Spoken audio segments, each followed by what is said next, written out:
हलचल मचाने वाले शहर के मरकज़ में एलेक्स और माया की पहली मुलाकात एक डेटिंग ऐप के जरिए हुई। उनका राब्ता फौरी था, बातचीत मीमत से ख्वाबों तक आसानी से बह रही थी। उन्होंने इंडी मौसीकी, देर रात की चहलकदमी और गैर वाज़ेह फिल्मों के लिए मोहब्बत का इश्तराक किया।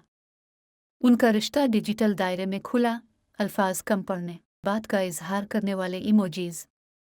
उन्होंने प्लेलिस्ट का तबादला किया, एक दूसरे की जिंदगियों के लिए साउंड ट्रैक बनाया। लेकिन इतलात और वर्चुअल बोसों के दरमियान कुछ गायब था। उन्होंने एक अजीब व गरीब कैफ़े में मिलने का एहतमाम किया, असाबी जोश व खुरूश उनके मतन के जरिए झंझोड़ रहा था। जब वो आखिरकार एक दूसरे का सामना कर रहे थे तो उनकी मुस्कुराहटें बखर गईं। एलेक्स का अजीब व गरीब दिलकशी माया के मुहाफिज तर्स अमल से टकरा गया। उन्होंने पिक्सल्स और हकीकत के दरमियान फ़र्क को ख़त्म करने के लिए जिदोजहद की।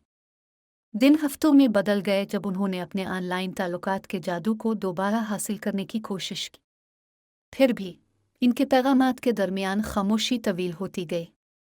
जो कभी तकदीर की तरह महसूस होता था, अब ऐसा महसूस होता है जैसे हुजूम के समंदर में बहते जहाज।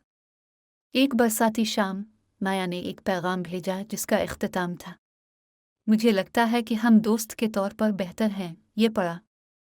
एलेक्स ने जवाबात टाइप किए और मिटा दिए। ऐसे अल्फाज तलाश करने से कासिर हैं जो उनके पास मौजूद चीज़ों को बचा सकी। वो एक दूसरे की जिंदगियों के पस मंजर में ढल गए। जो कुछ हो सकता था उसकी एक वलवला अंगेज याद। एक ऐसे शहर में जहाँ एक सवाब के साथ राब्ते बनाए जाते हैं और खो जाते हैं। एलेक्स और माया ने सीखा कि नई नस्ल में मोहब्बत सिर्फ प्रोफाइल सा मुश्तरका दिलचस्पियों से मुमासिल नहीं है। ये इस मुज़हका खेज चिंगारी को तलाश करने के बारे में है जो स्क्रीनों से आगे निकल जाती है और आमने सामने मुकाबलों के इम्तिहान में जिंदा रहती है।